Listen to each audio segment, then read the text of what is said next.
আমাদের একটা বড় সমস্যার জায়গা কি জানেন, মুস্তাফিজুর রহমানকে নিয়ে আমাদের এক্সপেকটেশনের জায়গাটা থাকে যে সেই 2015-16 সালের মুস্তাফিজুর রহমানের মতো পারফরমেন্স আমরা এখনো দেখতে পাবো। এখন এই ভদ্রলোকের একটা মেজর ইনজুরি হয়েছে, তারপর রিকভারি হয়েছে, দেন অনেক অ্যাকশনের পরিবর্তনের পরে তারপর তিনি আবার প্রত্যাবর্তন করেছেন। 15-16 সালের মতো মুস্তাফিজুর রহমানের পারফরমেন্স এখন হবে না, এটা প্র্যাকটিক্যাল না।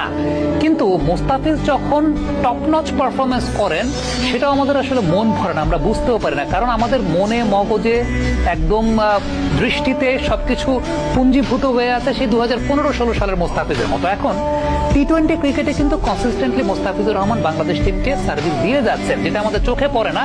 এটা চোখে তখনই পড়ে যখন মুস্তাফিজ টিমে না থাকেন। আপনি আরব আমিরাতের সঙ্গে সিরিজটা চিন্তা করেন, আরব আমিরাতের সঙ্গে সিরিজের প্রথম যে ম্যাচটা বাংলাদেশ জয়লাভ করলো ওই দিন কিন্তু মুস্তাফিজুর রহমান ছিলেন দলে এবং তিনি একটা টপ নচ স্পেল করে গেছেন। শারজার ওই ডিউ ফ্যাক্টরের কন্ডিশনে একমাত্র মুস্তাফিজই একমাত্র পেস বোলার যিনি ওই কন্ডিশনটাকে ভালো মতো ইউটিলাইজ করতে পেরেছেন। মুস্তাফিজ গেল কদিন আগে চট্টগ্রামে আমাকে একটা কথা বলছিলেন, আমি মুস্তাফিজের কাছে জানতে চেয়েছিলাম যে ডিউ ফ্যাক্টরে বোলিং করা তাসকিন মুস্তাফিজ ছাড়া ডিউ ফ্যাক্টরে বাংলাদেশের অন্যান্য পেস বোলারদের